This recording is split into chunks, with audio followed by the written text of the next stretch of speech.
Rivers budget. Fubara supporters ready for showdown in fresh clash with Assembly, announced to the News Info.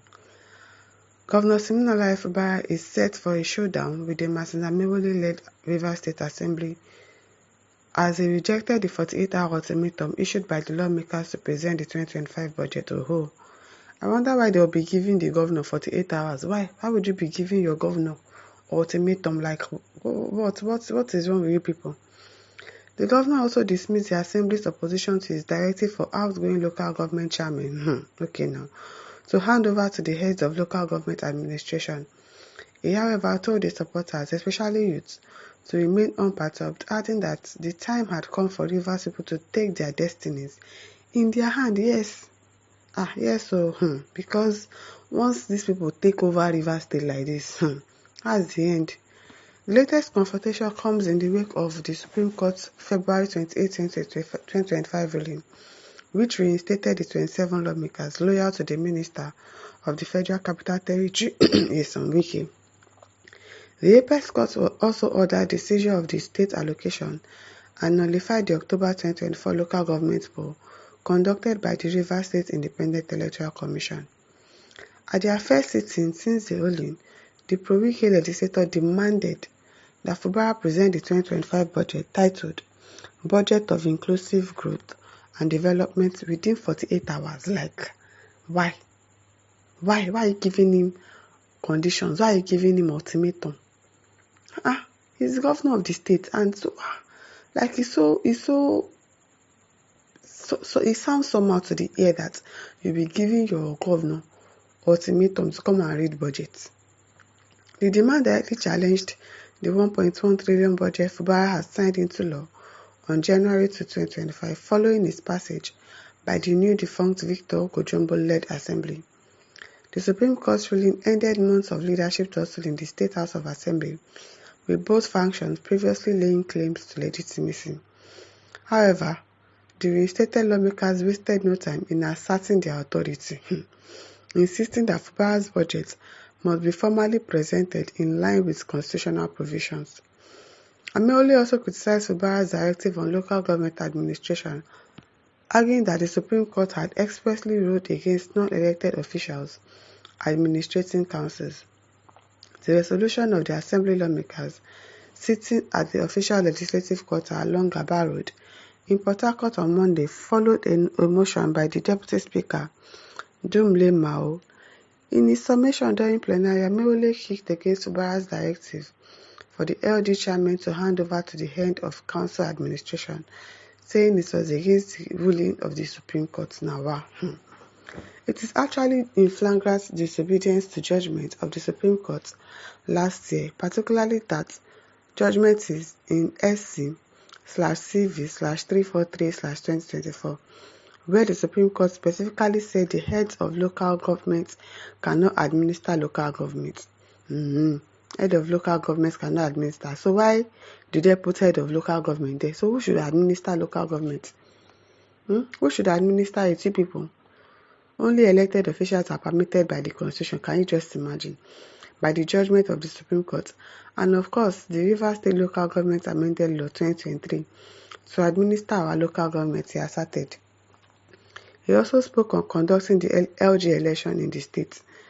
Honorable members, you know that the Electoral Act amended by the National Assembly has made some adjustments to matters concerning elections and our LG law and the Rivers State Independent Electoral Commission laws, which says how local government elections should be conducted in Rivers State, definitely needs amendment so that these two laws can now conform with the Electoral Act. This will be a prerequisite to any plan to conduct further local government elections in Rivers State. Once this House is done with this process of amending these two laws, the Rivers State Independent Electoral Commission can, on the basis of the new law, commence preparations for fresh local government elections, Ameole pointed out. Now, no be small thing.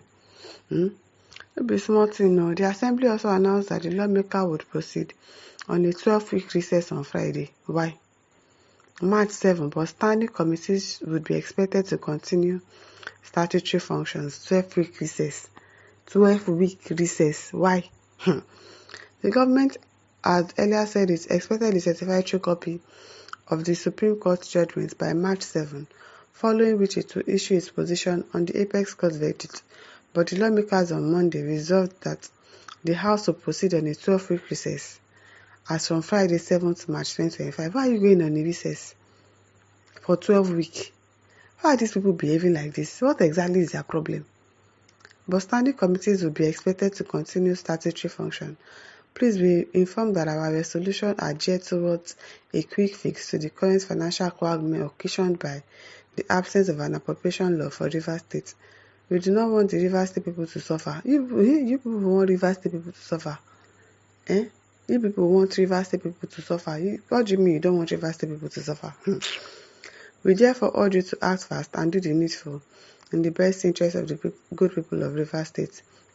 The Assembly then addressed its resolution to the Governor, with copies sent to the Deputy Governor, Professor Ngozi Odo, the State Accountant General and the RSIEC Chairman. Fubara, however, remained defiant, asserting that his administration would not be coerced into actions that contradicted legal interpretation. That's good. Speaking at the inauguration of the Rivers State Government House Staff Quarters in Port Harcourt, Fubara reassured his supporters that governance in the state would continue despite the political turbulence. The staff quarters, located along Forces Avenue opposite Government House in OGR Port Harcourt, were reconstructed by the administration. Fubara said he had never subscribed to violence or asked people to indulge in lawless acts, but warned that his administration will not look away when haters of the state struggle to unleash violence in the state. He said, no matter how we've been fooled in this state, it has gotten to a point when the people have to decide to take their destinies into their hands. Very important. Since I don't subscribe to violence, when the time comes for us to make a decision, I will lead the course of that decision. Let me say it again, I'm not scared of anything. The worst that will happen is for me to leave the office. Thank you. Yes, that's the worst thing. That's the highest thing they can do to him. Impeach him. Resign. Leave the office. Am I leaving the earth? No. Is it going to stop me from existing? So I'm not even bothered about that. But the right thing must be done and must be said when the opportunity is given to us. Thank you, Fubara. Let me thank everyone, especially our youth. Be strong. Don't be perturbed. I assure you, at the right time, you will hear from us. He added that despite the unceasing antagonism against his administration, the course of governance was irreversible as he assured his supporters of victory. I really like his resilient spirit a lot. I really like it a lot because you cannot intimidate him. Wetin happen? Because of what? You want to come and take over the state and saying that Rivers State people will suffer. It is when Fubara leaves that Rivers State people will suffer. So I like the fact that he's being resilient about it, and I hope that he gets all the support that he needs. My listeners, over to you. Leave your thoughts in the comment section. Don't forget to like, to share, and subscribe. Thank you for listening. See you some other time. Bye.